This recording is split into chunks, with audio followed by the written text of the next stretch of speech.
안녕하십니까.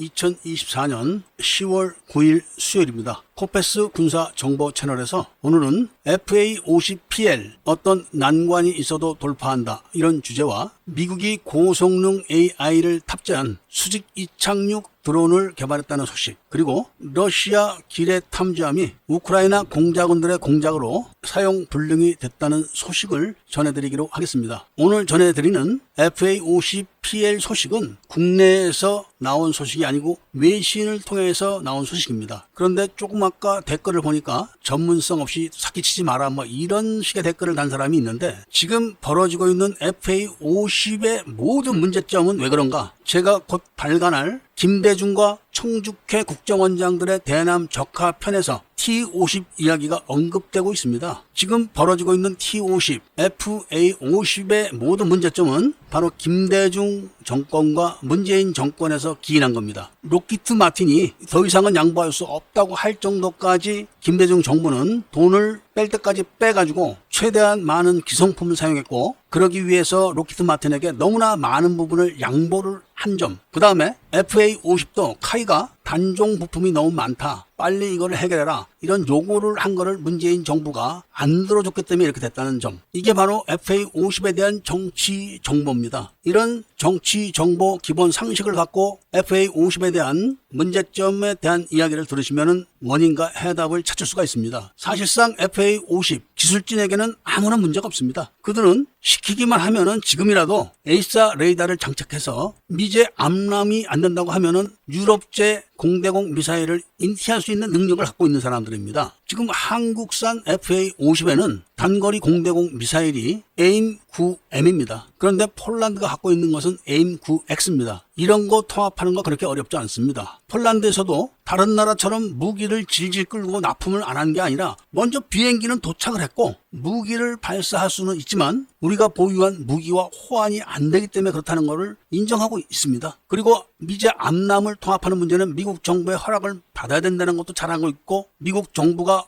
허락만 하면은 금세 인티된다는 것도 잘 알고 있습니다. 그리고 당장 한국에서는 FA-50PL을 조립하고 있는 사진을 게시를 한 겁니다. 제가 봤을 때는 카이에 돈이 충분하지 않고, 그 이유가 바로 문재인 정부가 카이 경영진을 다 강제로 내쫓고 강탈을 한 다음에 자금을 유용해서 그런 게 아닌가 하는 증거들이 여러 가지가 있습니다. 그러니까 카이에서 자기들 연구원이나 기술진들에게 돈을 충분히 공급을 하지 못하기 때문에 발생하는 거다. 저는 이렇게 보고 있습니다. 카이 기술진들이 FA-50에 단종된 부품이 200 수십 가지가 된다, 이렇게 PPT를 만들어서 2019년도에 문재인 정부에게 요구를 했을 때 안 들어준 겁니다. 그럼 지금 2019년도부터 지금까지 5년이 흘렀습니다. 돈을 안 주는데 기술진들이 어떤 방법으로 어떻게 FA-50을 현대화시키고 성능 개량을 제대로 할 수 있나요? 이렇게 정치 정보와 군사 정보를 같이 듣게 되면은 문제가 뭐다, 이런 걸 정확하게 알게 되는 겁니다. 오죽하면은 폴란드에 보낸 FA-50이 시동이 안 걸리는 전투기도 있다, 이런 이야기까지 나오겠습니까? 지금까지 FA-50이나 T-50이 그런 전투기가 있었습니까? 없었습니다. 이런 점 때문에 폴란드는 한국 카이의 기술진들을 믿고 있다는 말씀을 전해드리고, 다음 이야기는 미국의 최신 무기 소식인데, 이런 정보는 최신 무기를 전문적으로 다루는 그런 매체에서 나오는 소식입니다. 그러니까 제트 쌍발 엔진을 장착한 수직 이착륙기에다가 고폭탄을 장착해놓고 고성능 AI를 탑재해가지고 군집 드론을 한 방에 다 날려버릴 수 있는 그런 드론이라는 겁니다. 그리고 회귀하는 그런 기능까지 있다는 겁니다. 물론 최신 정보를 다루는 매체이기 때문에 구체적인 지원은 발표를 하진 않지만, 이런 고성능 드론을 500여 개를 배치할 거다, 이런 보도를 하고 있다는 말씀을 전해드리고, 다음 이야기는 러시아의 기뢰 탐지선이 폭격을 맞거나 공작원들이 침투해서 폭탄을 장착해가지고 폭발했다거나 이런 공격이 아닌 함정의 엔진에 물이 들어가게 조작을 해놔가지고 함정의 엔진이 완전히 망가져서 못쓰게 됐다는 그런 뉴스입니다. 물론 함정은 대형 함정은 아니고 800톤급의 함정이지만 어떻게 경비를 했기에 우크라이나 정보 요원들이 침입해서 가스덕트에 구멍을 뚫어가지고 그 구멍으로 엔진에 물이 들어가게 해가지고 함정의 엔진이 완전히 망가졌다는 겁니다. 물론 매체들은 우크라이나 정보부에서 이 함정의 선원을 매수를 해서 그렇게 했다, 이렇게 보도를 하고 있지만 러시아가 또 한 척의 함정을 손실했다는 말씀을 전해드리면서 오늘 이야기를 마치고자 합니다. 애국 시민분들과 밀매분들께서는 구독을 꼭 해주시고 코페스 정치정보 채널도 꼭 구독해서 같이 들으셔야만 북한과 중국 그리고 간첩들의 선전선동에 속지 않는다는 말씀을 전해드리면서 이야기를 들어주신 데 대해서 감사드립니다.